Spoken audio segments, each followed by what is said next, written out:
পথব্রজে চলতে চলতে তারানাথ তান্ত্রিক গিয়ে পৌঁছয় এক গহীন অরণ্যে।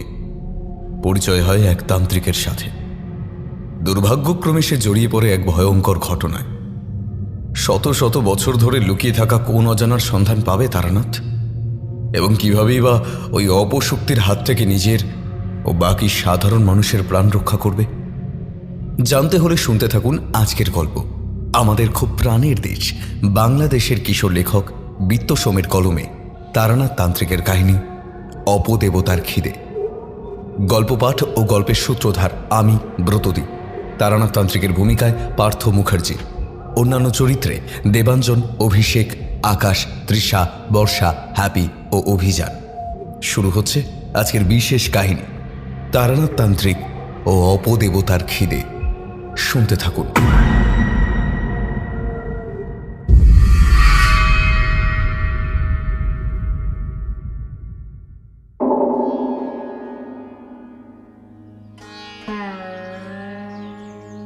শরৎকালের প্রথম সপ্তাহ। একটু আগেই এক পশলা বৃষ্টি হয়ে গিয়েছে এদিকে। চারপাশের সবুজ গাছপালা ভিজে গিয়ে ঝকঝক করছে। অন্যদিকে পাখির কিচিরমিচির শব্দে চারিদিক একদম মুখরিত। খানিকক্ষণ আগেই গিন্নি গরম গরম চা দিয়ে গিয়েছিল। শরৎকালের শুভারম্ভে প্রকৃতির অপরূপভাবে সেজে ওঠা দেখে কখন যে চায়ের কাপটি শূন্য হয়ে গেল তা টেরও পাইনি। ইদানিং অফিসের কাজে খুবই ব্যস্ত হয়ে পড়ায় মটলেনে ঠাকুরমশাইয়ের বাড়িতেও ঠিকঠাকভাবে যাওয়া হয়ে ওঠে না। রবিবার, অফিস ছুটি, তাই ভাবছি আজ মটলেনে যাব। এরই মধ্যে কলিং বেলের তীব্র শব্দ আমার কানে ভেসে এলো। আমি গিয়ে দরজাটি খুলে দিলাম। খোলা মাত্রই অতি পরিচিত একটি পুরুষ কণ্ঠ শুনতে পেলাম। কি ভাই বিভূতি, কেমন আছো? কিশোরীকে দেখে একেবারে হকচকিয়ে গেলাম। সেই ঠাকুরমশাইয়ের বাড়ি থেকে গল্প শোনার পর দুজনে দুই পথ ধরলাম। তারপর অফিসের কাজে ব্যস্ত হয়ে যাওয়ার কারণে কিশোরীর সাথে তেমন কোনো কথা হয়ে ওঠেনি। প্রায় সপ্তাহ খানেক পর হঠাৎ বাড়িতে চলে আসায় আনন্দসূচক কণ্ঠেই বললাম, আরে কিশোরী, এসো এসো, ভেতরে এসো।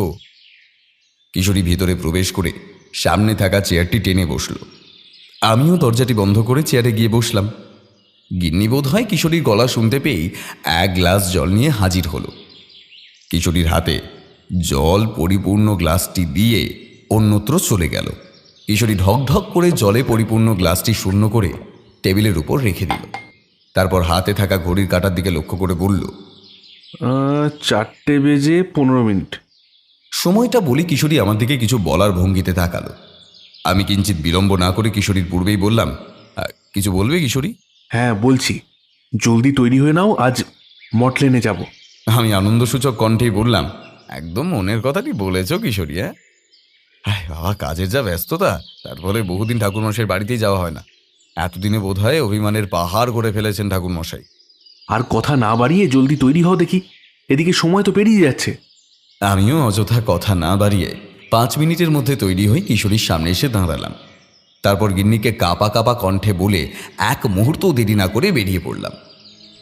ঘর থেকে বেরোনোর সঙ্গে সঙ্গেই হিমেল স্রোত আমাদের শরীরের সব অঙ্গ প্রত্যঙ্গ একেবারে শীতল করে দিল, যেন শীতল বাতাসেই মায়ের আগমনের বার্তা ভেসে আসছে। যাকে হাঁটতে হাঁটতে রাস্তার পাশে থাকা তেলে ভাজার দোকান থেকে তেলে ভাজাটা কিনে নিলাম।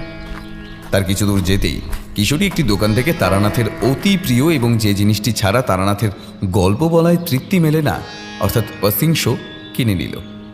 তারপর আবারও হাঁটতে লাগলাম। মটলেনে পৌঁছে দেখলাম তারানাথ উঠোনে পায়চারি করছেন। আমরা কাছে যাওয়াতেই অবাক দৃষ্টিতে খানিকক্ষণ তাকিয়ে রইলেন তারানাথ।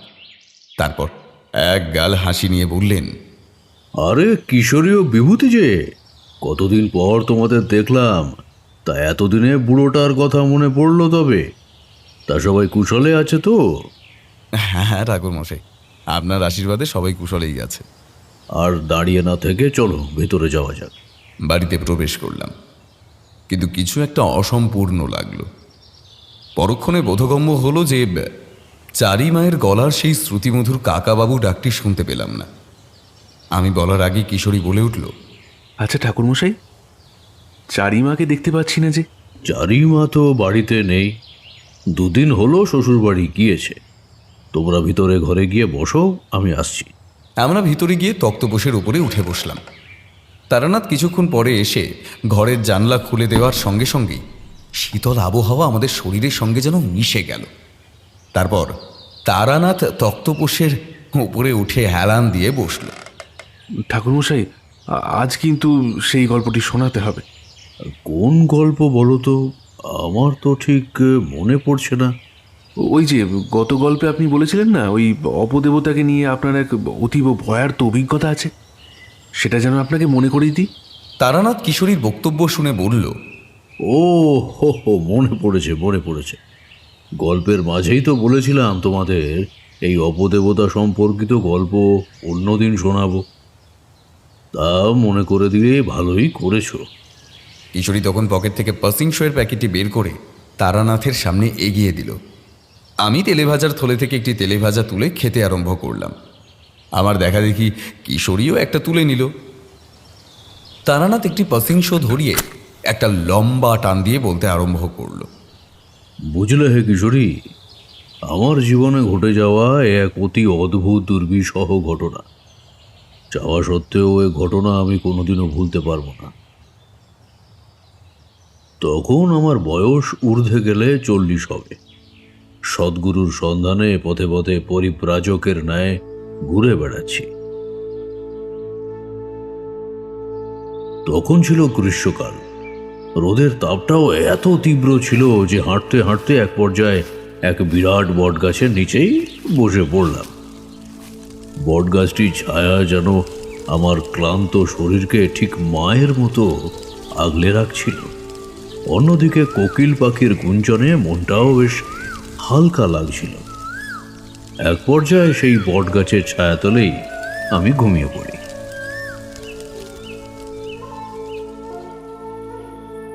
যখন আমার ঘুম ভাঙল, চোখ মেলে দেখলাম সূর্য দেবতা অস্ত গিয়ে চন্দ্রদেব উন্মোচিত হয়েছে।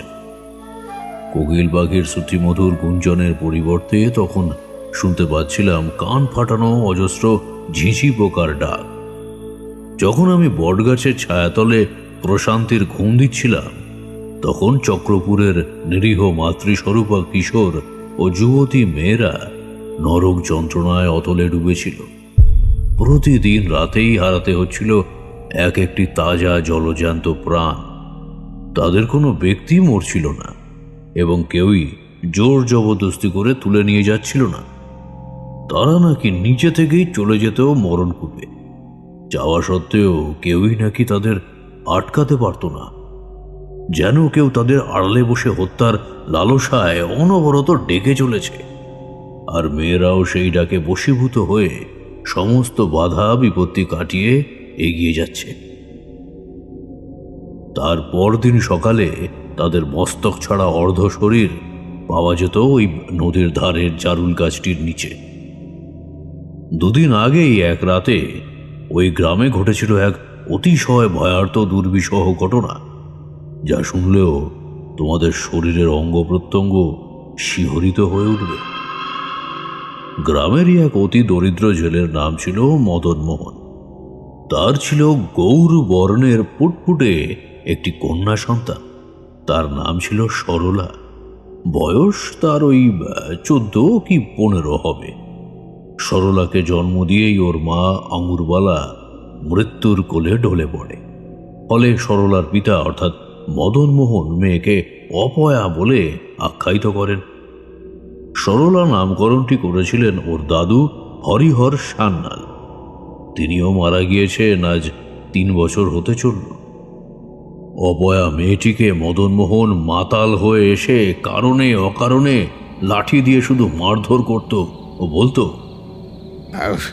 অপয়া মেয়ে, তোর জন্যই আমার জীবন ছাড়খাড় হয়ে গেল।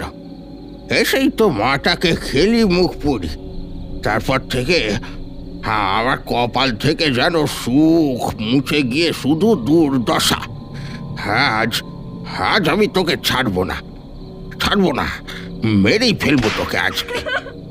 এই বলে লাঠির আঘাত অধিক থেকে অধিক তীব্রতর হতে লাগল। সরলা লাঠির আঘাতে কাতরাতে কাতরাতে বলল, ছেড়ে দাও বাবা, আমাকে ছেড়ে দাও। সরলার কাতর কণ্ঠের প্রার্থনাও যেন মদন মোহন শুনতে পাচ্ছে না। সে সমানে সজোরে মেরেই চলেছে, মেরেই চলেছে। লাঠির তীব্র আঘাতের ফলে সরলার মলিন শরীরে লাঠির কালচে দাগ স্পষ্ট দেখা যাচ্ছে। প্রতিটি লাঠির আঘাতে বেরিয়ে আসছিল সরলার প্রাণপণা আর্তনাদ, যা শুনলেও শরীর হিম হতে থাকে আর গায়ে কাঁটা দেয়। এক পর্যায়ে মদনমোহন লাঠিটা সরলার মুখের সামনে পেলে অন্যত্র নিজের ঘরে চলে যায়। সরলার গোয়ানি তখনও কমেনি। একসময় গোয়াতে গোয়াতে মাটিতেই ঘুমিয়ে পড়ল সরলা। মধ্যরাত, চারদিকটা একদম থমথমে নিস্তব্ধ। মাঝে মধ্যে হুতুম পেঁচার ডাক শোনা যাচ্ছিল। সরলা হঠাৎ চোখ খুলে উঠে দাঁড়ালো। সরলার চোখ যেন উল্টে গিয়েছে। চোখের কালো মনির পরিবর্তে শুধুমাত্র সাদা অংশটুকুই সেখানে দেখা যাচ্ছে। সরলা বাইরে বেরিয়ে এলো। সরলা যেন নিজের জ্ঞানেই নেই, যেন তাকে কেউ বশীভূত করে মরণ ফাঁদের দিকে টানছে। বশীভূত হয়ে হাঁটতে হাঁটতে সরলা এক পর্যায়ে গ্রামের পার্শ্ববর্তী একটি গভীর অরণ্যে পৌঁছল। চারিদিকে অজস্র ঝিঝি পোকার শব্দ, পাশাপাশি হিংস্র প্রাণীদের হৃদপিণ্ড স্তব্ধ করা ডাক শুনেও সরলা সজ্ঞানে ফিরছে না, যেন অনবরত কেউ তাকে মরণকূপে ডেকেই চলেছে। আর সেই ডাক ফেলবার সাধ্যি সরলা নেই। হাঁটতে হাঁটতে সরলা অন্ধকারাচ্ছন্ন গভীর অরণ্যের ভিতরে চলে গেল। ধীরে ধীরে অরণ্যের গভীরে যেতেই অন্ধকার কাটিয়ে মশালের দাউ দাউ করে জ্বলতে থাকা আলো উন্মোচিত হচ্ছে। মশালে জ্বলতে থাকা আলো সরলার জন্য যেন আলোকময় পথ গড়ে দিল। সেই পথ ধরেই যাচ্ছিল সরলা। মশালের আলো ধরে হাঁটতে হাঁটতে সরলা এক প্রকাণ্ড ভয়ার্ত পাথুরে মূর্তির সামনে গিয়ে দাঁড়ালো। তখন সরলা ভয়ালো সেই মূর্তির দিকে তাকিয়ে মাটিতে পড়ে গেল। চোখ যখন খুলল সরলা, তখন ও সজ্ঞানে আবছা আলো আধারিতে দেখল রক্তবর্ণের মতো লাল আবরণ পরিহিত এক তান্ত্রিক পুরুষ তার দিকেই এগিয়ে আসছে। একটু ভালোভাবে চোখ মেলাতেই সরলা দেখল পুরুষটির হাতে ধারালো ও তীক্ষ্ণ একটা ছুরি ও মুখে ভয়ার্ত হাসি। সরলা তখন প্রাণ ভয়ে বলল, বাঁচাও, বাঁচাও, কে কোথায় আছো? আমাকে বাঁচাও, বাঁচাও, বাঁচাও আমাকে, কে কোথায় আছো? এই বলে সমস্ত শক্তি একত্র করে উঠে পালাতে যাচ্ছিল সরলা। কিন্তু মরণকূপে পড়লে তো আর প্রাণ নিয়ে ফেরা যায় না। তখনই তান্ত্রিক পুরুষটি সরলার উপর হিংস্র নেকড়ের মতো ঝাঁপিয়ে পড়ে। সেই তীক্ষ্ণ ধারালো ছুরি দিয়ে সরলার চোখে সজোরে কোপ দিয়ে বসে সে। সরলার কান ফাটা আর্তনাদ শুনে যেন অরণ্যের প্রাণীদেরও শরীর হিম হয়ে যায়। তারপর সরলার মমতাময়ী সেই চোখ দুটি ভয়ালো মূর্তির সামনে থাকা একটি পাত্রে রেখে আসে। এত যন্ত্রণা সহ্য করেও সরলার শরীরে অবশিষ্ট প্রাণ বেঁচে ছিল, কিন্তু তারপরও সে রক্ষে পেল না। হিংস্র নেকড়ে স্বভাবের তান্ত্রিক পুরুষটি সরলার দিকে আবারও এগিয়ে এসে তার চুলের মুঠি ধরে সেই ধারালো তীক্ষ্ণ ছুরি দিয়ে সজোরে কণ্ঠনালীর উপর একের পর এক আঘাত করতে লাগলো। কিন্তু এবার আর সরলার প্রাণপণে আর্তনাদ কাক পক্ষীতেও শুনতে পেল না। সরলার নির্মম যন্ত্রণাদায়ক মৃত্যু হল।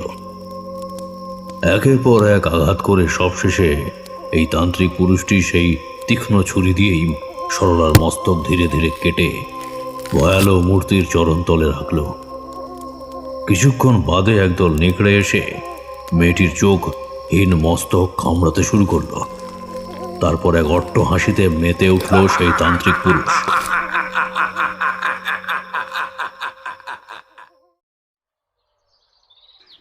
পরদিন সকালে সরলার অর্ধ শরীর নদীর ধারের জারুল গাছের নিচে পড়ে থাকতে দেখা গেল। পিঠে ও হাতে লাঠির আঘাতের কালচে দাগগুলো দেখে মদনমোহন অপয়া সরলাকে চিনতে পারল। সরলার প্রতি তার পিতা মদনমোহনের এতটাই ঘৃণা ছিল যে মেয়ের অন্তিম সৎকার পর্যন্ত সে করল না। উল্টে মদনমোহন গ্রামেরই কয়েকজন ছোকরাকে ডেকে বলল, এই তোরা সরলার শরীরটা তুলে নদীতে ছুঁড়ে ফেলে দে দেখিনি। এতদিনে আপদ ঘাট থেকে নেমেছে, আজ খুব ঝাঁকিয়ে মদ খাবো। তারপর মদনমোহনের চোখের সামনেই গ্রামের ছোকরারা সরলার অর্ধ শরীরটি তুলে নদীর গহ্বরে ছুঁড়ে ফেলে দিল। অতলে ডুবে গেল সরলার মৃতদেহ। তারপর মদনমোহন আপদ বিদায় হওয়ার আনন্দে হাসতে হাসতে স্থান ত্যাগ করল। তারপরের দিন রাতেও ঠিক একই ঘটনা ঘটল গ্রাম পঞ্চায়েত প্রধান অখিলেশ ভট্টাচার্যর কনিষ্ঠ মেয়ে নিরুপমার সঙ্গে। সেদিন ছিল পূর্ণিমার রাত। সমস্ত অন্ধকার কাটিয়ে পূর্ণিমার চাঁদের আলো সঞ্চারিত হয়েছে চারিদিকে। পূর্ণিমার চাঁদের আলো যেন সমস্ত অশুভ শক্তিকে কাটিয়ে দিচ্ছে। কিন্তু কি জানো বিভূতি, অশুভ শক্তির ক্ষমতা, প্রভাব, প্রতিপত্তি এতটাই তীব্র ও তীক্ষ্ণ যে তা কাটানো নেহাতি তুচ্ছ ব্যাপার নয়। আর এই কলিযুগে ক্ষমতার লালসায় মানুষ অতীব ভয়ার্ত কার্যসিদ্ধি করতে পারে এবং হিংস্রতার চরম শিখরে চলেও যেতে পারে। যাজ্ঞে, এবার মূল কথায় আসি। তো মধ্যরাতে সরলার মতো নিরুপমাও বেরিয়ে পড়ল সেই মরণকূপে। বশীভূত হয়ে হাঁটতে হাঁটতে নিরুপমা পৌঁছালো সেই গভীর জঙ্গলে। চারিদিক শুধু অন্ধকার। পূর্ণিমার চাঁদের আলো পর্যন্ত গাছগাছালিতে ঢাকা পড়ে গেছে। মরণকূপের ডাক এতটাই তীব্র যে জঙ্গলের হিংস্র সব প্রাণীর গা হিম করানো ডাকেও নিরুপমার ঘোর কাটল না। সে অনবরত হেঁটেই চলেছে। কিছু দূর যেতেই মশালে জ্বলতে থাকা আলো দেখা গেল, যেন নিরুপমার জন্যই আলোকপথ গড়ে তোলা হয়েছে। সেই আলোকপথ ধরেই নিরুপমা এগিয়ে চলল। আলোকপথ ধরে হাঁটতে হাঁটতে নিরুপমা সরলার মতোই এক প্রকাণ্ড ভয়ার্ত মূর্তির সামনে গিয়ে থেমে গেল। চারিপাশে মশালের আলো দাউ দাউ করে জ্বলছে। দেবতার সামনে রয়েছে নানা রকমের নৈবেদ্য ও পুজোর সমস্ত উপকরণ। সজ্ঞানে ফিরতেই সরলা মাটিতে পড়ে গিয়েছিল, কিন্তু নিরুপমা ভয়ার্ত মূর্তির রূপ দেখে স্তম্ভিত হয়ে দাঁড়িয়ে রইল। মনে মনে ভাবল নিরুপমা এসে কোথায় এসেছে? এ স্থান যে একদমই তার অচেনা, কিভাবে বেরোবে এখান থেকে? এইসব ভেবে ভেবে নিরুপমা ভয়ে থরথর করে কাঁপছিল এবং নিরুপমার দম বন্ধ হয়ে আসছিল। সে রীতিমতো দীর্ঘশ্বাস ফেলতে শুরু করল। তখনই এক অতীব ভয়ানক কর্কশ হাসি হাসতে হাসতে নিরুপমার পিছনে এসে দাঁড়ালো এক তান্ত্রিক পুরুষ। নিরুপমা ভয়ে কাঁপতে কাঁপতে পিছন ফিরে দেখল রক্তবর্ণের মতো লাল আবরণ পরিহিত, কপালে লাল তিলকধারী এক হাতে ধারালো তীক্ষ্ণ ছুরি নিয়ে দাঁড়িয়ে আছে এক তান্ত্রিক পুরুষ। নিরুপমা ভয়ে চিৎকার করে দৌড় লাগালো। তখনও তান্ত্রিক পুরুষের ভয়ানক সেই হাসি থামছে না। ঝোপঝাড় উপেক্ষা করে দিক বিদিক দৌড়তে লাগলো নিরুপমা। প্রাণপণে দৌড়তে দৌড়তে এক সময় নিরুপমা থেমে গেল। শুধু বিস্ফারিত চোখে চেয়ে রইল সামনের দিকে। নিরুপমার চোখের সামনে যা কিছু ঘটছে সবই যেন অস্বাভাবিক। জঙ্গলটি যেন আচমকায় এক চক্রব্যূহতে পরিণত হয়েছে, যেখানে যতবারই পালানোর চেষ্টা করা হোক না কেন ঘুরে ফিরে আবারও সেই স্থানেই ফিরতে হবে। তা কিশোরী, বলো তো দেখি, নিরুপমার চোখের সামনে কি এমন ছিল? তারানাথের আচমকা প্রশ্নে কিশোরী রীতিমতো চমকেই উঠল। বলল, ঠাকুরমশাই, সেই সেই অপদেবতা নয় তো? তারানাথের মুখমণ্ডলে চাঁদের মতো হাসি খেলে গেল। কিশোরীর দিকে তাকিয়ে বলল, তুমি একদম ঠিক বলেছ কিশোরী। নিরুপমার ঠিক সামনের দিকে দাঁড়িয়েছিল সেই প্রকাণ্ড ভয়াল মূর্তিটি। নিরুপমার মাথার উপরে যেন আকাশ ভেঙে পড়ল। শুরু হলো আবারও সেই কর্কশ হাসি। সেই হাসি যেন ধীরে ধীরে নিরুপমার দিকে এগিয়ে আসছে। এক পর্যায়ে তান্ত্রিক পুরুষটি পিছন থেকে নিরুপমার চুলের মুঠি ধরল। নিরুপমা ছাড়াবার প্রাণপণ চেষ্টা করছে, কিন্তু প্রতিবারই ব্যর্থ হচ্ছে। চুলের মুঠি ধরে তান্ত্রিক পুরুষ বলল,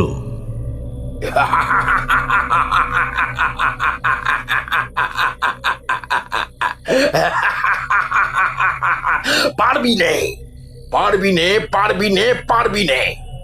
তোর মতো তুচ্ছ নারীদের পক্ষে দেবতার এই চক্রব্যূহ ভেদ করা একবারে অসম্ভব।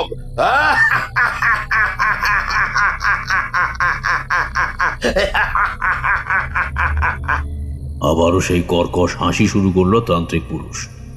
তান্ত্রিকের কথা শুনে নিরুপমার ভেতরকার শক্তি যেন জেগে উঠল। নিরুপমার চোখের সাদা অংশটুকু বদলে তখন টকটকে লাল বর্ণে পরিণত হয়েছে। তান্ত্রিকের দিকে চোখে চোখ রেখে নিরুপমা বলল, তোর মতো পাষণ্ডরা কি বুঝবে নারীর ক্ষমতা? মাথার ওপরে মা আছেন, সবটাই তিনি দেখছেন। এক না একদিন তোর শাস্তি হবেই। নিরুপমার কথা শুনে রাগ বিদ্বেষে জ্বলে উঠল সেই তান্ত্রিক পুরুষ। ধারালো তীক্ষ্ণ ছুরি দিয়ে সজোরে আঘাত দিয়ে বসল নিরুপমার ডান দিকের চোখে। নিরুপমা কান ফাটা চিৎকার দিয়ে উঠল। সেই চিৎকার শুনে গাছ থেকে শয়ে শয়ে পাখি ডানা ঝাপটে আকাশে উড়ে গেল। তারপর বাম দিকের চোখে আবারও সজোরে আঘাত করলো সেই তান্ত্রিক পুরুষ। সঙ্গে সঙ্গে ভেসে এলো আবার নিরুপমার কান ফাটা চিৎকার। মাটিতে লুটিয়ে পড়ল সে। তান্ত্রিক পুরুষ তখন দেবতার সামনে থাকা পাত্রে নিরুপমার রক্ত মাখানো দুটো চোখ রেখে পুনরায় ফিরে এল। নিরুপমা তখন কাতরাচ্ছে আর চিৎকার করছে। সে চিৎকার থামার নয়। তান্ত্রিক পুরুষ তখন হাসতে হাসতে বলল,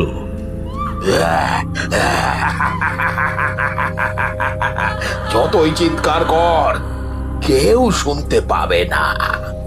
তোর মৃত্যু, তোর মৃত্যু আজ অবধারিত, অবধারিত।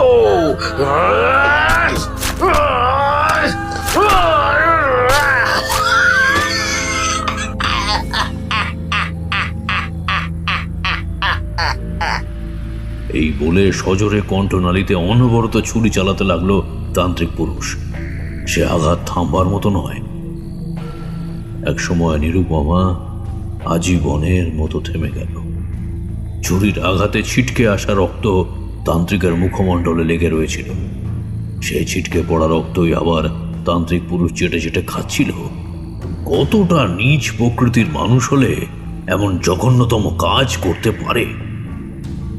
তারপর নিরুপমার মস্তক ধীরে ধীরে কেটে ধর থেকে আলাদা করে দিল। দেবতার চরণতলে মস্তক রাখার কিছুক্ষণ পরেই একদল হিংস্র নেকড়ে এসে নিরুপমার মস্তক ছিঁড়ে খেয়ে ফেলল। এইসব দেখে আনন্দে আত্মহারা হয়ে তান্ত্রিক আবারও সেই কর্কশ হাসি হাসতে লাগলো।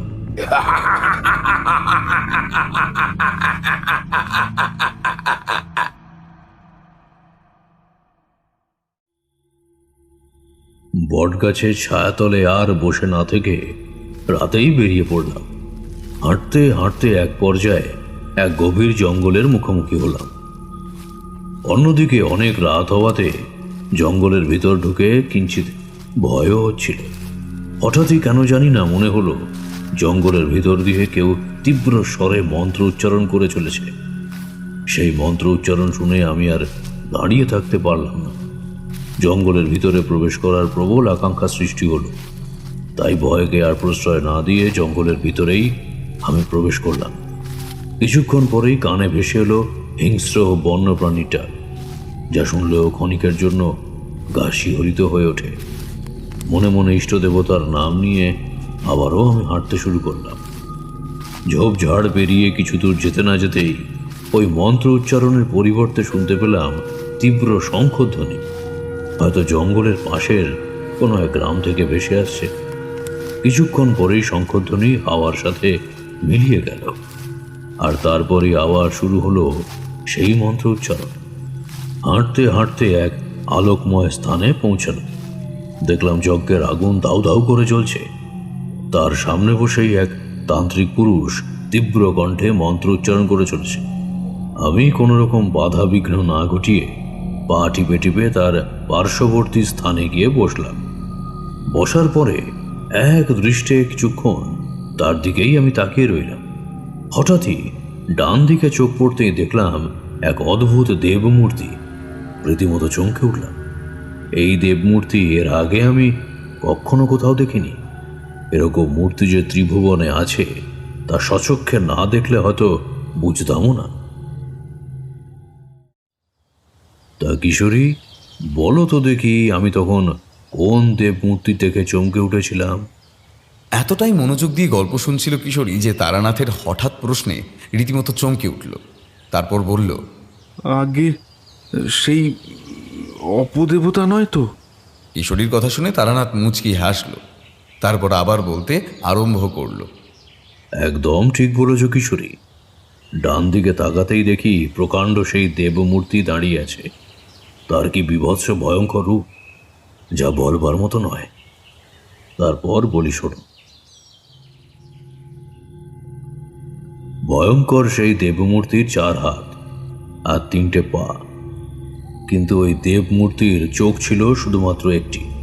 কপালের মাঝ বরাবর সেই চোখের দিকে তাকালে গা ঘিনঘিনিয়ে ওঠে ও চোখ ফিরিয়ে নিতে ইচ্ছা করে। ওই দেবতার পিছনে রয়েছে বিরাট একটা লেজ। লেজের পুরো অংশে শত শত সজারুর কাঁটার ন্যায় কিছু একটা উন্মোচিত হয়ে রয়েছে। ওই লেজই আবার উপরে উঠে এসে বিরাট পঞ্চমুখী সর্পের ন্যায় দেবতাকে ঘিরে রয়েছে। আর সেই সর্পের জিহ্বাগুলো দিয়ে যেন অগ্নিবাষ্প নির্গত হচ্ছে। সর্পের চোখগুলো টকটকে লাল বর্ণের।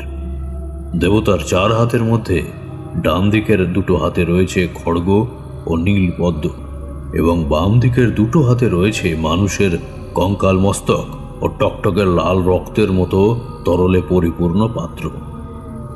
দেবতার রয়েছে একটি বাহন, যা হলো নেকড়ে। কিন্তু আশ্চর্যের ব্যাপার এই যে ওই নেকড়ের রয়েছে 3টি মাথা। চোখগুলো যেন জ্বলন্ত অগ্নিপিণ্ড। মুখে যেন শুকিয়ে যাওয়া রক্তের কালচে দাগও লেগে রয়েছে। দেবতার এরকম ভয়ার্ত রূপ দেখে আমি খানিকক্ষণ স্তব্ধ হয়ে রইলাম। কিছুক্ষণ পরেই এক পুরুষ কণ্ঠের স্বর আমার কানে ভেসে, কে তুই? কি চাই তোর এখানে? আমি চমকে উঠে তার দিকে তাকালাম। দেখলাম সে এখনো চোখ বন্ধ করে আছে। তারপর আবারও সে ভারী কণ্ঠে বলে উঠল, চুপ করে আছিস কেন? বল তোর কি চাই?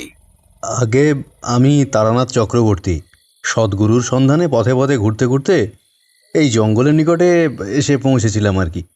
তারপর আপনার মন্ত্র উচ্চারণের ধ্বনি অনুসরণ করেই এখানে এসেছি। সে চোখ খুলে আমার দিকে এক দৃষ্টে কিছুক্ষণ তাকিয়ে রইল। তারপর বলল, তা আমার কাছ থেকে তুই কি প্রত্যাশা করিস? গুরুদেব, আমি আপনার শিষ্যত্ব গ্রহণ করতে চাই। তারানাথ, তোর ভিতরে আমার শিষ্যত্ব গ্রহণ করার সমস্ত গুণাগুণই দেখতে পাচ্ছি। আমি তোকে তন্ত্র সাধনার দীক্ষা দেব। তার কথা শোনা মাত্রই আমার চোখে আনন্দের অশ্রু নির্গত হতে লাগলো। আমি তার চরণে হাত রেখে বললাম, গুরুদেব, আপনাকে অসংখ্য ধন্যবাদ গুরুদেব। তার প্রতি আমার শ্রদ্ধা বাড়ল। তারপরে উঠে দাঁড়িয়ে আমার কাঁধ ধরে তিনি আমাকে দাঁড় করালেন। তারপরে বললেন, কাল থেকে তোমার নতুন পথ চলা শুরু হবে তারানাথ। বাম দিক থেকে কিছুক্ষণ হাঁটলেই আমার কুটির। তুমি সেখানে গিয়ে বিশ্রাম নাও। অনেক দূর থেকে হেঁটে এসেছো তো? ঠিক আছে গুরুদেব। এই বলে তাকে একবার নমস্কার জানিয়ে আমি তার কুটিরের দিকে চললাম। কিছু দূর হাঁটতেই তার কুটিরটা সামনে পড়ল। ভিতরে প্রবেশ করলাম। কুটিরটি আকারে বেশ ছোট। এটাই একটাই চৌকি আছে। চৌকির পাশে থাকা মাদুরটি মাটিতে পেতে আমি ঘুমিয়ে পড়লাম। দেখতে দেখতে 2 দিন কেটে গেল। 2 দিনের মধ্যে তিনি আমাকে ভালোই কয়েকটি বিদ্যা শিখিয়ে দিয়েছিলেন। আর যেভাবে তিনি আমাকে আগলে শেখাতেন সেটা বলার মতো নয়। দীক্ষা শুরু করার আগে তিনি আমাকে একটি শর্ত দিয়েছিলেন যে মধ্যরাত হওয়ার কিছুক্ষণ আগে আমি যেন তার কুটিরে চলে যাই, কারণ মধ্যরাতে তিনি সেই দেবমূর্তিকে পুজো করতেন। সেই সময় দ্বিতীয় ব্যক্তি থাকলে নাকি দেবতা রুষ্ট হন। তিনি এও বলেছিলেন যে সঠিক সময় উপস্থিত হলে আমাকেও ডাকবেন। আমি তার শর্ত অনুসারে মধ্যরাত হওয়ার কিছুক্ষণ আগেই কুটিরে ফিরে যেতাম। তা সেদিন হলো কি, কুটিরে ফিরে মাদুর বিছিয়ে ঘুমিয়ে পড়লাম। কেন জানি না কিছুক্ষণ পর কোনো এক দৈব বলে আমার ঘুমটা ভেঙে গেল। কুটির থেকে বাইরে বেরোতেই শুনতে পেলাম এক কান ফাটা চিৎকার। চিৎকারটা ছিল একটি মেয়ের। খেয়াল করলাম চিৎকারটি ভেসে আসছে ওই দেবমূর্তির স্থান থেকেই।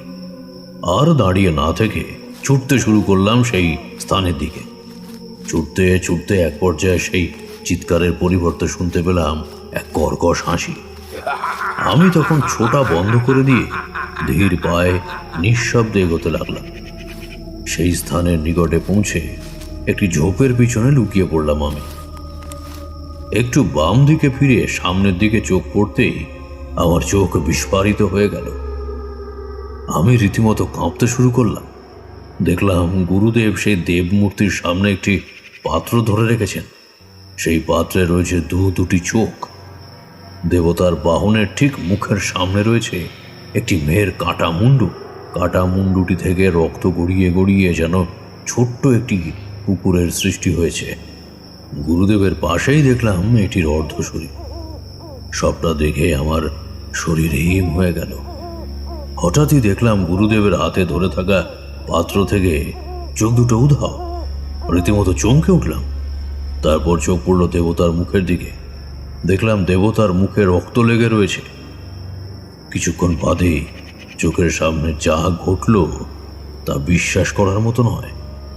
দেখলাম এক 3 মাথাওয়ালা নেকড়ে এসে মেয়েটির মাথা কামড়ে কামড়ে খাচ্ছে। চোখের সামনে যা যা ঘটছিল সবকিছুই আমার কাছে অস্বাভাবিক কিংবা দুঃস্বপ্ন মনে হচ্ছিল। তারপর তিনি কর্কশ কণ্ঠে হাসতে শুরু করলেন। সেই হাসি শুনলেও শরীরের ভিতরে কাঁটা দেয়। হাসতে হাসতে এক পর্যায়ে তিনি বললেন, ঠাকুর, কালই সেই দিন ঠাকুর, যার জন্যে আমি এতদিন অপেক্ষা করেছি। কালই আমি আমার শিষ্য তারানাথকে আপনার চরণে বলি দেব। বলি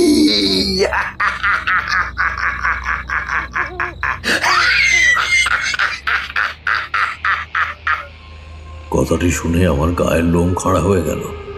হাসি থামিয়ে তিনি আবারও বললেন, কাল আমার শিষ্য তারানাথের বলির মধ্যে দিয়েই আপনার কাছে আমার 3 স্তরের ভোগ নিবেদন হবে।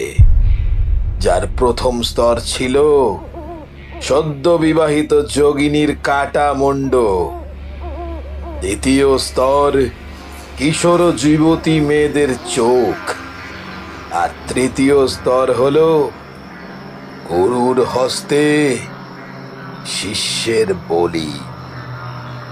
তারপর আপনি তা কিভাবে গ্রহণ করবেন তা আমার কাছে অজানা, কিন্তু তারপরই আমি সিদ্ধি লাভ করব। সবটা শুনে আমার শরীরের ভিতর দিয়ে এক অস্বাভাবিক শিহরণ খেলে গেল। সবটা আগে থেকে জানতে পেরে মনে মনে ইষ্ট দেবতাকে 100 কোটি ধন্যবাদ জানালাম। তারপর পা টিপে টিপে পালাতেই যাব, তখনই হোঁচট খেয়ে মাটিতে পড়ে আমার বাম হাতের খানিকটা কেটে গেল। একটা তীব্র শব্দ হলো। তান্ত্রিক পুরুষ তখন ডান দিকে তাকিয়ে বললেন, কে কে ওখানে?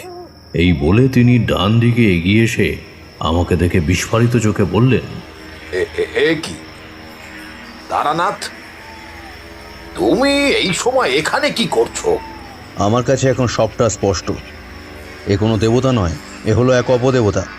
আপনি নিরীহ মেয়েদের অপদেবতার ভোগ হিসেবে নিবেদন করে যে ঘৃণ্য কর্ম করেছেন তার শাস্তি আপনাকে তো পেতেই হবে।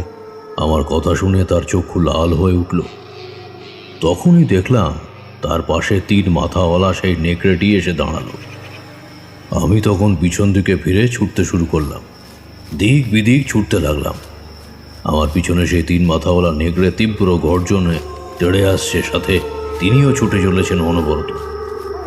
এক পর্যায়ে ছুটতে ছুটতে জঙ্গল থেকে বেরিয়ে এলাম, কিন্তু তারপরও ওরা আমার পিছু ছাড়ল না।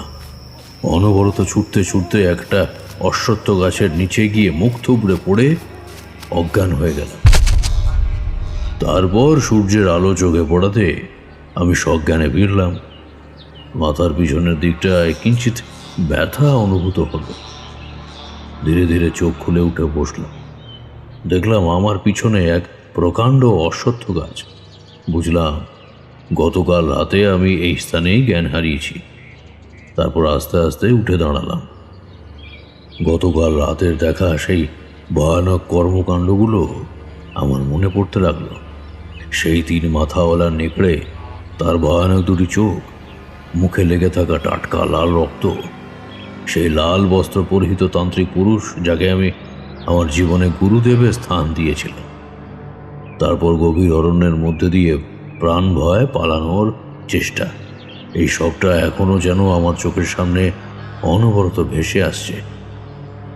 যতবারই ভুলে যাওয়ার চেষ্টা করছি ঠিক ততবারই ব্যর্থ হচ্ছি। কারণ এই ঘটনাগুলো তো ভুলবার নয়। যতদিন বেঁচে থাকবো ততদিনই এই ভয়ার্ত অভিজ্ঞতা আমার চিন্তা ভাবনায় থেকে যাবে।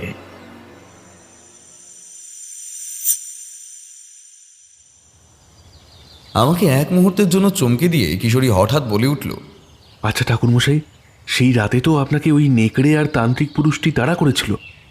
তারপর আপনি দৌড়তে দৌড়তে অশ্বত্থ গাছের নিচে এসে জ্ঞান হারান। আচ্ছা, তাহলে তো নিঃসন্দেহেই আপনাকে ওরা নিয়ে যেতে পারত। তাহলে আপনি বেঁচে রইলেন কিভাবে? কিশোরীর প্রশ্নের উত্তরে তারানাথ বলল, সকালে জ্ঞান ফেরার পরে আমিও এই বিষয়টা নিয়ে ভাবছিলাম। তারপর যখন চোখ পড়ল ওই অশ্বত্থ গাছটির উপর, তখন সবটাই বুঝতে পেরেছিলাম। কি বুঝতে পেরেছিলেন ঠাকুরমশাই?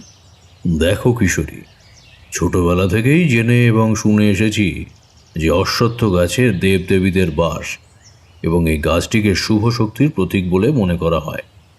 আর সেই রাতে প্রাণ ভয়ে ছুটতে ছুটতে আমি এই অশ্বত্থ গাছের নিচে এসেই জ্ঞান হারিয়েছিলাম। তাই হয়তো ওরা আমার কিছুই করতে পারেনি। তারানাথের কথা শুনে কিশোরী মাথা নাড়ল। তারপর তারানাথ আবারও বলতে আরম্ভ করল, অশ্বত্থ গাছটি ছিল খানিকটা ঝোপঝাড়ের আড়ালে। আমি সেখান থেকে ধীর পায়ে বেরিয়ে এলাম। ঝোপঝাড়ের আড়াল থেকে বেরিয়ে দেখতে পেলাম কয়েকটি কুঁড়ে ঘর, তার সঙ্গে কয়েকজন মানুষকেও দেখতে পেলাম। তখনকার জন্য মনে একটু স্বস্তিও পেয়েছিল। মনে মনে ভাবলাম, যে করেই হোক এই স্থান হতে বেরোতেই হবে, তা না হলে আমার রক্ষে নেই। এই ভেবে সামনের দিকে পা ফেলতেই যাব, ঠিক তখনই সামনে এসে দাঁড়ালো মধ্যবয়স্ক এক লোক। পরনে তার শুধু একটি লাল ধুতি, ডান হাতে রয়েছে ত্রিশূল, গলায় রুদ্রাক্ষের মালা, কপালে লাল তিলক। দেখে তান্ত্রিক বলেই মনে হচ্ছিল। তারপর কেন জানি না আমাকে দেখে তিনি হাসতে শুরু করলেন। আমি তখন হতভম্বের ন্যায় তার দিকে তাকিয়েই আছি। হঠাৎ তিনি হাসি থামিয়ে বললেন,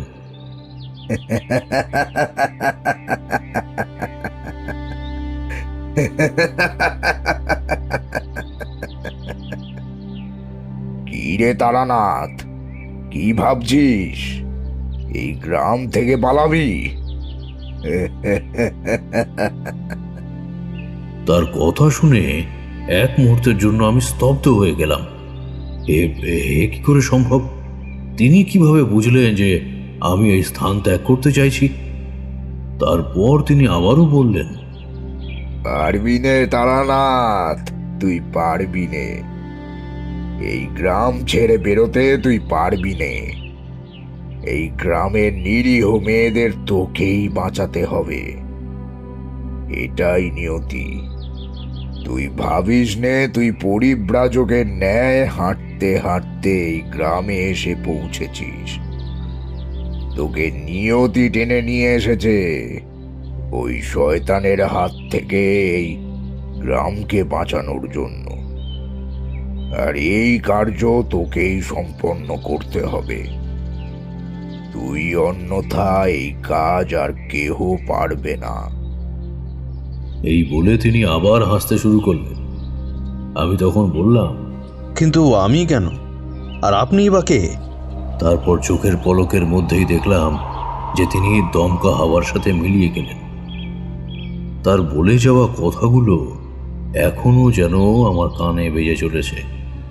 খানিকক্ষণ স্তব্ধ হয়ে আমি ওই স্থানেই দাঁড়িয়ে রইলাম। তখন এক ভদ্রলোক আমার সামনে এসে বললেন, ঠাকুরমশাই, ও ঠাকুরমশাই। আমি তার কণ্ঠস্বর শুনতে পেয়ে চমকে উঠে বললাম, কে? আগে ঠাকুরমশাই, আমি অখিলেশ ভট্টাচার্য, এই গ্রামের পঞ্চায়েত প্রধান। এখান থেকেই হেঁটে যাচ্ছিলাম, তা দেখলাম আপনি একা দাঁড়িয়ে রয়েছেন, তাই এলাম। তা এই গাঁয়ে আপনি নতুন বুঝি? হ্যাঁ অখিলেশবাবু, আমি এই গাঁয়ে নতুন। আসলে সদ্গুরুর সন্ধানে পরিব্রাজকের ন্যায় ঘুরতে ঘুরতে এই গাঁয়ে এসে পৌঁছেছি। ও আচ্ছা ঠাকুরমশাই, আপনি কোন পথ থেকে এসেছেন? অখিলেশ বাবুর কথা শুনে আমি জঙ্গলের দিকে হাত উঠিয়ে ইঙ্গিত দিয়ে বললাম, ওই জঙ্গলের দিক থেকেই আসছি। কথাটি শোনা মাত্রই দেখলাম অখিলেশবাবু থরথর করে কাঁপতে শুরু করলেন। আমি তখন বললাম, কি হলো অখিলেশবাবু, আপনি রীতিমতো কাঁপছেন কেন? আপনি কি বললেন ঠাকুরমশাই? আপনি ওই জঙ্গল অর্থাৎ ওই মরণকূপ থেকে এসেছেন? ওই মরণকূপে যে একবার যায় সে আর ফিরে আসে না ঠাকুরমশাই। আপনার উপর পরম পিতার অশেষ কৃপা যে আপনি ওই মরণকূপ থেকে বেঁচে ফিরেছেন। অখিলেশ বাবুর কথা শুনে কিন্তু আমি তখন একটুও অবাক হইনি।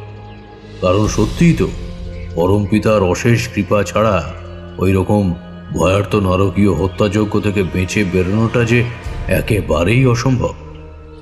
আমি তখন মনে মনে আমার ইষ্ট দেবতাকে শতকোটি প্রণাম জানালাম। অখিলেশবাবু তখন হঠাৎই বলে উঠলেন, ঠাকুরমশাই, আপনার বাঁ হাতে দেখছি অনেকটাই কেটে গিয়েছে। অখিলেশবাবুর কথা শুনে আমি সঙ্গে সঙ্গে আমার উত্তরীয় দিয়ে ক্ষতস্থানটি ঢেকে ফেললাম। না না না, এ তেমন কিছু নয়, খানিকটা কেটে গিয়েছে, এমনিতেই ঠিক হয়ে যাবে। না না ঠাকুরমশাই, তা বললে আমি শুনছি না।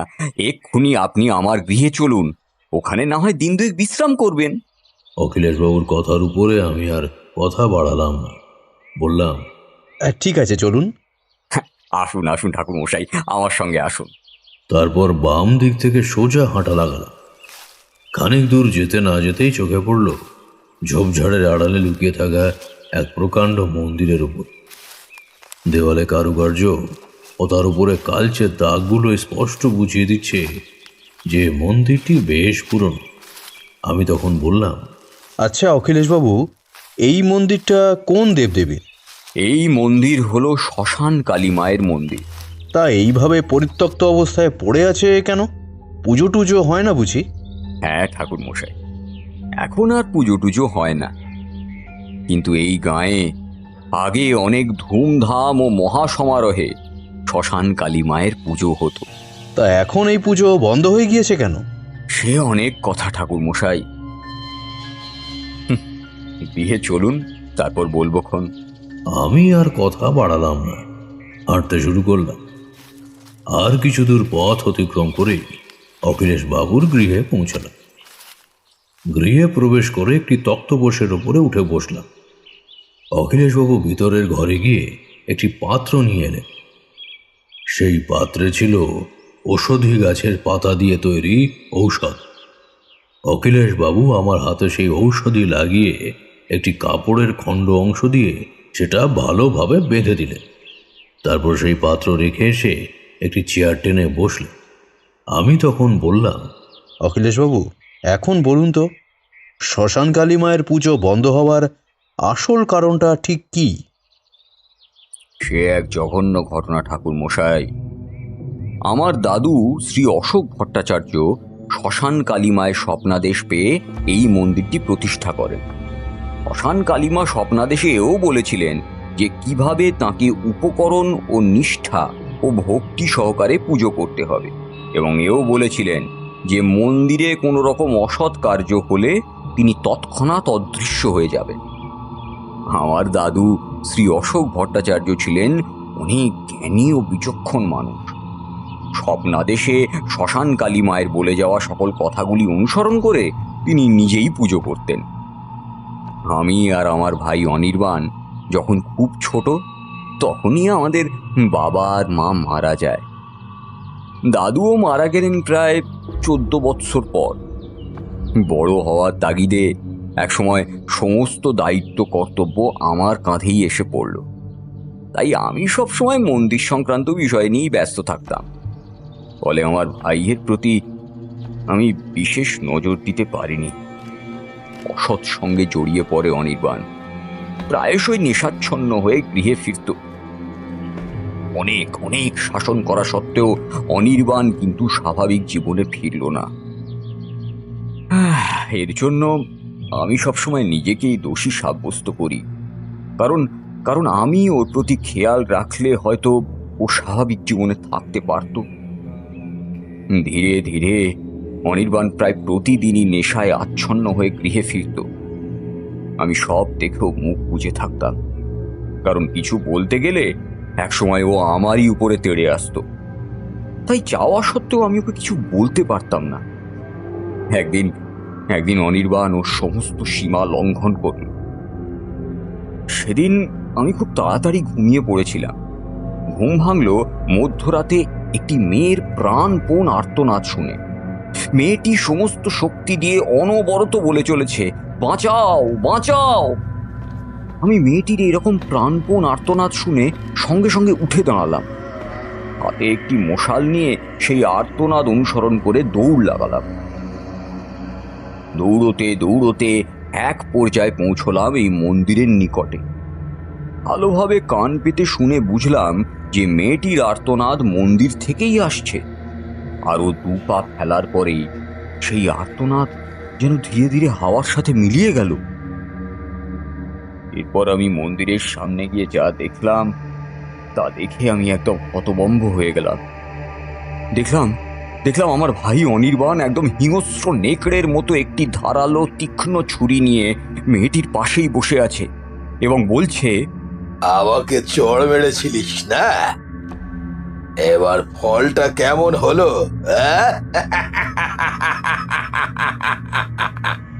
এই বলে অনির্বাণ কর্কশ কণ্ঠে হাসতে শুরু করলো। তখনই শুনতে পেলাম গ্রামবাসীদের কোলাহল। হাতে মশাল লাঠি নিয়ে এদিকেই সবাই আসছে। সঙ্গে রয়েছে মেয়েটির মা। মন্দিরের সামনে এসেই মেয়েটির মা মেয়েটিকে জড়িয়ে ধরে কাঁদতে শুরু করলো। আর গ্রামবাসীরা অনির্বাণকে মারতে শুরু করলো। একের পর এক মার খেয়ে অনির্বাণ কাতরাতে শুরু করলো। মুখ থেকে বেরিয়ে আসছিল গোঙানি। এক পর্যায়ে অনির্বাণ উঠে দাঁড়িয়ে দুজনকে ওই ছুরি দিয়ে আঘাত করলো এবং ওই জঙ্গলের দিকে ছুটতে ছুটতে পালালো। পিছনে পিছনে গ্রামবাসীরাও সব মশাল হাতে ছুটল। আমার তখন শ্মশান কালী মায়ের সেই স্বপ্নাদেশটা মনে পড়ে গেল। আমি তৎক্ষণাৎ গর্ভগৃহের দরজা খুললাম, কিন্তু সেখানে মায়ের বিগ্রহ আর ছিল না। মায়ের বিগ্রহ অদৃশ্য হয়ে গিয়েছিল ঠাকুর মশাই। সেই তখন থেকে আজ এই 20 বৎসর হলো শ্মশান কালী মায়ের মন্দির বন্ধ থাকে। অখিলেশবাবুর কথা শুনে খানিকক্ষণ মৌন হয়ে রইলাম আমি। অখিলেশবাবুর মনের ভিতর দিয়ে যে কি ঝড় চলছে তা অখিলেশবাবুর চোখ মুখ দেখেই স্পষ্টভাবে বোঝা যায়। তখন আমি আর কথা বাড়ালাম না। ঠাকুর মশাই, অনেকটা রাত হয়ে গিয়েছে, আপনি কিছু খেতে চলুন। অখিলেশবাবুর কথা শুনে আমি তক্তপোষ থেকে উঠে দাঁড়ালাম। ঠিক তখনই শুনতে পেলাম একটা বালকের কান ফাটা চিৎকার। শোনা মাত্রই আমি আর অখিলেশবাবু সঙ্গে সঙ্গে চমকে উঠলাম। আর এক মুহূর্ত না দাঁড়িয়ে আমি আর অখিলেশবাবু ঘর থেকে বেরিয়ে এলাম। দেখলাম একটি বালক মাটিতে লুটিয়ে পড়ে আছে। কাছে যেতেই দেখলাম বালকটির 2 চোখ কেউ উপড়ে নিয়েছে।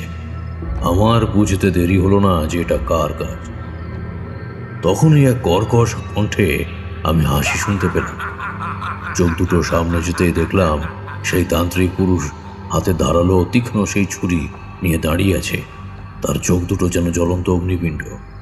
তখন তান্ত্রিক পুরুষের মধ্যে আমি অপদেবতার প্রতিবিম্ব লক্ষ্য করলাম।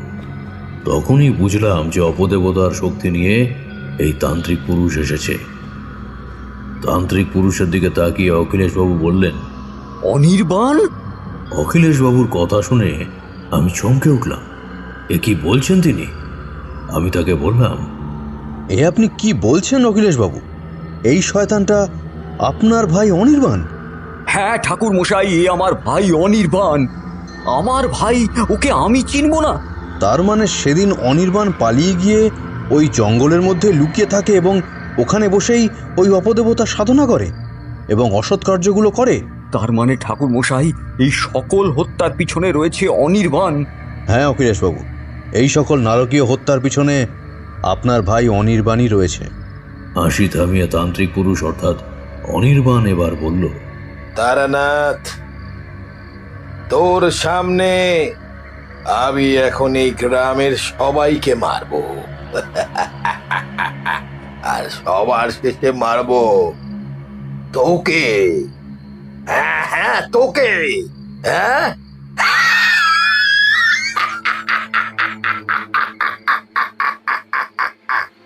ঠাকুর মশাই, ঠাকুর মশাই, আপনি ওকে ছাড়বেন না, ওকে ছাড়বেন না, ওকে মেরে ফেলুন ঠাকুর মশাই, ওকে মেরে ফেলুন। সঙ্গে সঙ্গে তখন সেখানে গ্রামবাসীরা এসে হাজির হলো। অনির্বাণ তখন বিকট আকার ধারণ করলো।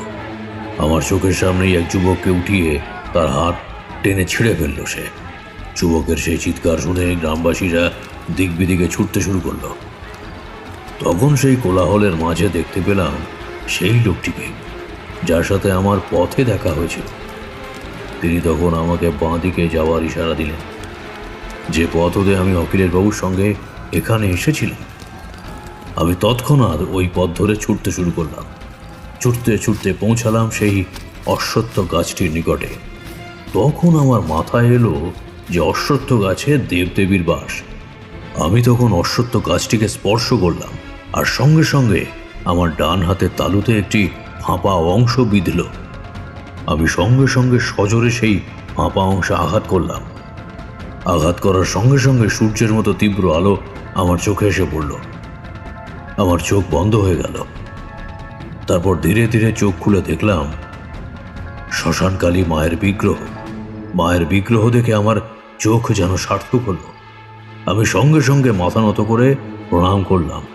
তারপর মায়ের বিগ্রহ নিয়ে সেই নারকীয় স্থানে পৌঁছালাম। তখন আবারও শুনতে পেলাম সেই কর্কশ কণ্ঠস্বর। আমি আর এক মুহূর্ত বিলম্ব না করে সঙ্গে সঙ্গে মায়ের মন্ত্র উচ্চারণ করতে শুরু করলাম। শয়তানটা তখনও একের পর এক গ্রামের নিরীহ মানুষদের মেরেই চলেছে।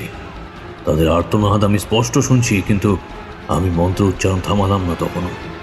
কিছুক্ষণ পরে মায়ের বিগ্রহ থেকে শত সহস্র আলোক জ্যোতির রশ্মি বিচ্ছুরিত হতে লাগল। সেই আলোক রশ্মি এক প্রবল শক্তিকুণ্ড হয়ে আমার মধ্যে প্রবেশ করলো যেন। সঙ্গে সঙ্গে আমি আমার দেহে এক প্রবল ক্ষমতার অনুভব করলাম যেন। আমার পুরো শরীর দিয়ে রক্ত জমার মতো আলো বিচ্ছুরিত হতে লাগলো। মনে হলো আমার মস্তিষ্ক যেন এখন অন্য কেউ দখল করেছে। এক তীব্র মাতৃশক্তির অনুভব খেলা করতে লাগলো আমার সমগ্র দেহে। এক মুহূর্ত দেরি করলাম না, আমি চলে গেলাম সেই তান্ত্রিক রূপী ভয়ঙ্কর অবশক্তির কাছে। সেই পুরো গ্রাম যেন তছনছ করে ফেলেছে ততক্ষণে। চারিদিকে মানুষের হাহাকার ও বিনাশের ডঙ্কা বাজিয়েছে। আমার মধ্যে লুকিয়ে থাকা সেই সুপ্ত প্রবল শক্তিপুঞ্জ যেন হুঙ্কার দিয়ে উঠল। আমি আমার হাতে থাকা ত্রিশূল ওর দিকে লক্ষ্য করে ছুঁড়ে মারলাম। ত্রিশূলের ফলা ওর বুক চিরে বেরিয়ে গেল। সঙ্গে সঙ্গে মাটিতে লুটিয়ে পড়ল ওই ভয়ঙ্কর তান্ত্রিক, এবং এক মুহূর্ত পরেই তান্ত্রিকের দেহখানা মাটির ধুলোর সঙ্গে মিলিয়ে গেল। সকল অন্ধকার ভেদ করে বেরিয়ে এলো নতুন সূর্য। সকালের পবিত্র আলোয় আলোকিত হয়ে উঠল সকলের অন্তর আত্মা। বলা শেষ হতেই তারানাথ চুপ করে পুড়িয়ে যাওয়া সিগারেটের অবশিষ্ট অংশখানা ফেলে দিল। কিশোরী ও আমি তারানাথকে প্রণাম জানিয়ে বেরিয়ে এলাম। হ্যাঁ, আমাদের তো গল্পটা ভালোই লাগলো। আপনাদের কেমন লাগলো জানাতে বলবেন না যেন। শুনছিলেন লেখক বিত্ত সোমের কলমে তারানাথ তান্ত্রিকের কাহিনী অপদেবতার খিদে। সম্পাদনা এবং কাস্টিংয়ে সৌরভ এবং মেঘনা। পরিচালনা এবং ভিডিওর ভিজুয়াল এফেক্টসে সৌরভ। এডিটিংয়ে শায়র ও পোস্টার ডিজাইনে কৃষ্ণেন্দু মণ্ডল। আমাদের গল্পটি ভালো লেগে থাকলে লাইক করে দেবেন আর শেয়ার করে দেবেন। কেমন হয়েছে কমেন্ট করে জানাতে একদম ভুলবেন না। শুনতে থাকুন মিডনাইট ফ্যান্টাসি।